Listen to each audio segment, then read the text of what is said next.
Hey there guys, Dr. Franklin. I'm back again with another presentation. This one specifically is dealing with maintaining and repairing relationships. So if you're thinking about your intimate relationships and you're wondering how you can go about sustaining that relationship, how you can go about making significant changes individually as well as collectively, this is the presentation for you. So without further ado, let's just jump into it. There are many insights that relationship research can provide. Some of these insights include the following. Passionate love generally fades over time. Number two, physical attraction matters and humans like to be in relationships with those of similar attractiveness. Number three, our partners do not receive the messages we intend to send. That's depressing. Number four, men want sex more than women, and this often leads to frustration.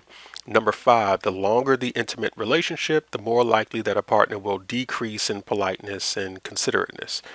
Number six, bad is stronger than good, and critical or sour interactions are more influential than the nice things we do for our partners.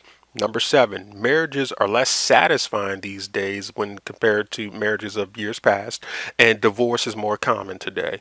And number eight, and this is just a list that I put together, there's plenty more.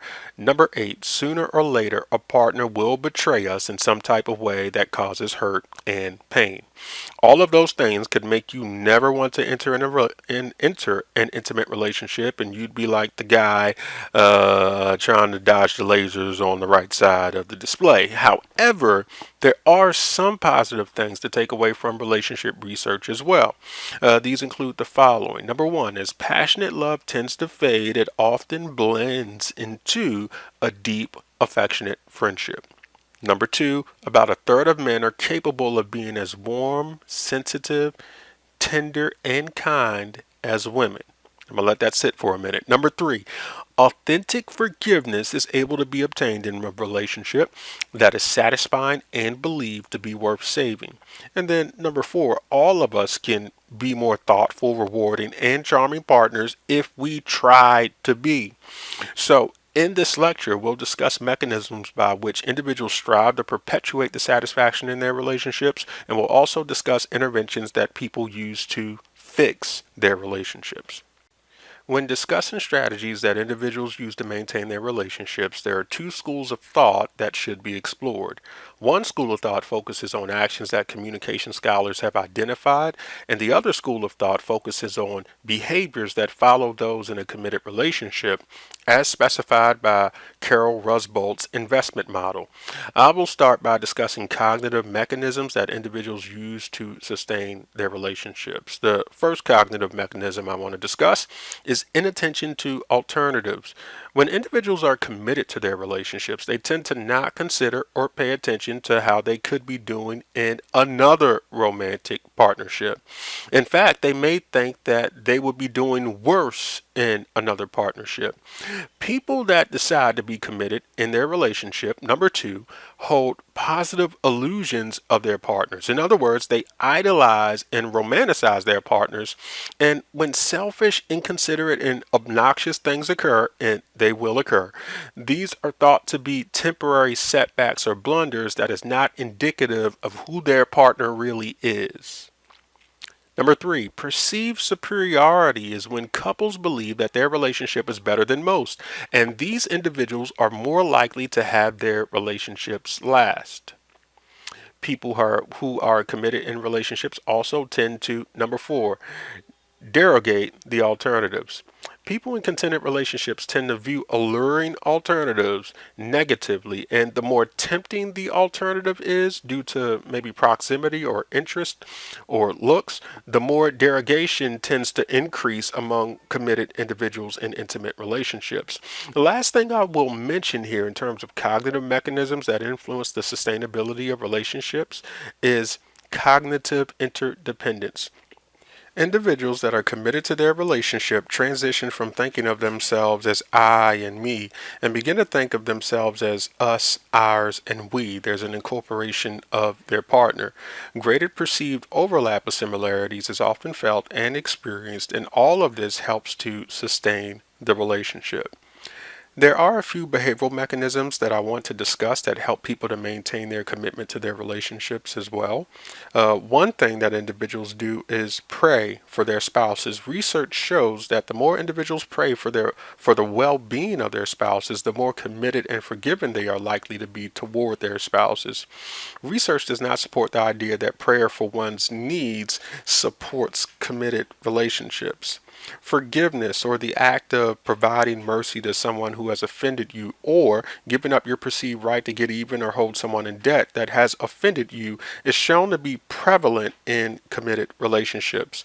Simply put, couples that play together tend to stay together. Couples that frequently engage in novel, stimulating, collaborative tasks, exercises, or activities tend to be more satisfied in their relationships than individuals who do not have frequent dates or individuals who do not engage in activities at all. Accommodation is also linked to committed relationships, in that individuals in these relationships tend to hold their peace or bite their tongue and accept minor criticism and explain it away as being pointless, sarcasm, or their partner just having a bad day. And they do this to ensure the vitality of the relationship. So even though they may be right in condemning their partner or addressing that issue, they're more concerned about the relationship than the minor criticism. This accommodation to their partners is thought to be effective when the slights are occasional and not frequent. In other words, this is not martyrdom, or it's not characteristic of individuals suffering constant abuse on behalf of their relationship. Finally, individuals in content relationships tend to exercise a great deal of self control. Self control is important because it could stop an argument before it even begins, even if the person is provoked. It's a skill that may help individuals not brood over past offenses or succumb to alluring alternatives or temptations in the environment at certain times. A willingness to sacrifice has also been found in committed relationships. These areas that an individual is willing to sacrifice in may be trivial and consist of things like a person agreeing to go to see a movie they don't really care to see. It could also involve something major or significant, such as going through a great deal of painstaking effort to get your partner through school because one is committed to building a future ripe with interdependency. And then lastly, I want to talk about the Michelangelo phenomenon. I know you thought that I wasn't going to bring up art in a psychology presentation, but this is how it connects. Michelangelo phenomenon is when our partners behave in ways toward us that encourage us to become who we want to be. This could involve a partner supporting the development of new skills, endorsing our acceptance of promising new roles and responsibilities, and this could also be seen when a partner is promoting the self growth we seek. When our partners act this way toward us, it not only leads to the relationship being enhanced, but it also leads to enhanced personal well being. People who are content with their partners tend to act differently than individuals who are not content in their intimate relationship. In staying content, partners try to foster positivity, share household chores, offer assurances, engage in relationship talk, strive to understand and forgive, share openness, share social networks, and engage in joint activities. Wow, that's a lot. I know that's a lot to remember. Keep in mind, though, that out of the relationship management strategy list that Cannery and Stafford put together, positivity, assurances, and shared tasks seem to be the most important and most connected to a satisfying intimate relationship. Positivity involves partners being upbeat and cheerful when they are around each other, and the desire of each person in the dyad to really make interactions enjoyable. Openness deals with partners encouraging each other to disclose thoughts and feelings as it pertains to a relationship, as it pertains to life and its various areas, factors, and experiences. Lastly, sharing tasks is mostly connected with helping one's partner complete tasks around the house and even helping one's partner complete their personal task. Given that passion tends to fade in long term relationships and human beings naturally become complacent and adapt, it may be extremely beneficial to appreciate the sacrifices of one's partner, express gratitude, and then go back to number one. Appreciate the sacrifices of one's partner and express gratitude. After all, it may help the partner to shoulder the burden of taking on the task, and it provides some much needed reinforcement that will lead to personal and relationship enhancement. Despite effort and work in a relationship to foster contentment and commitment, issues may still abound, and an individual may need to seek a more thorough intervention. Self help books are a popular alternative, and some are very effective. Others are not effective, though some are bestsellers, and some of these books may be written by charlatans and individuals with no training or educational background in psychology or relationship science. Therefore, self help book authors should be evaluated in terms of their expertise before you waste your precious time consuming literature that is not supported by relationship research. Self help is helpful, but research shows it's not nearly as effective as face to face education or marital counseling.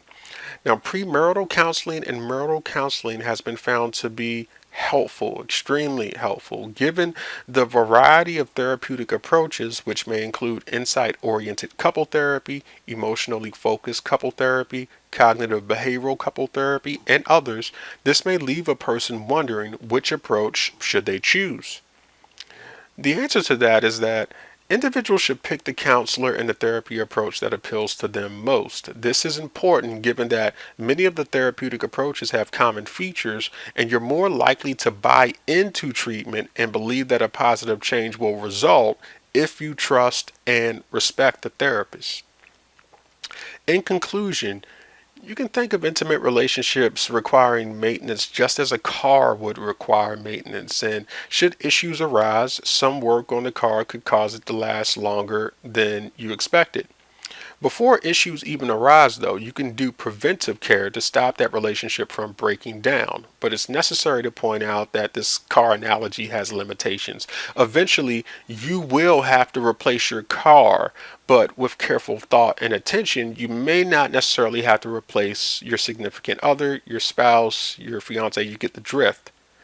There are some individuals out there who gladly trade their romantic partners for newer models, but that doesn't have to be you. This is especially the case if you shop wisely for a lifetime partner. You and that partner have similar characteristics and similarities that are important to you, and you genuinely enjoy each other's company. This is especially the case if attention and commitment is given to the marriage or the intimate relationship. And this is especially the case if people have a sense of humor and they share plenty of affection. Those are some of the qualities that are extremely important to long lasting relationships. And these qualities have been expressed by individuals that have been married 45 plus years. And these individuals deem these qualities to be essential to a lasting and satisfying intimate relationship. Well, I want to thank you for tuning into this video lecture. From it, I hope that you've gleaned some insights on what committed and content couples do to maintain their relationships. And I hope that you feel a little more empowered, because knowledge is power. I hope that you feel a little bit more empowered with different ways to seek assistance should your intimate relationship require direct intervention. And I hope you feel more empowered in terms of what you can do mentally and behaviorally to sustain your relationship. Take care.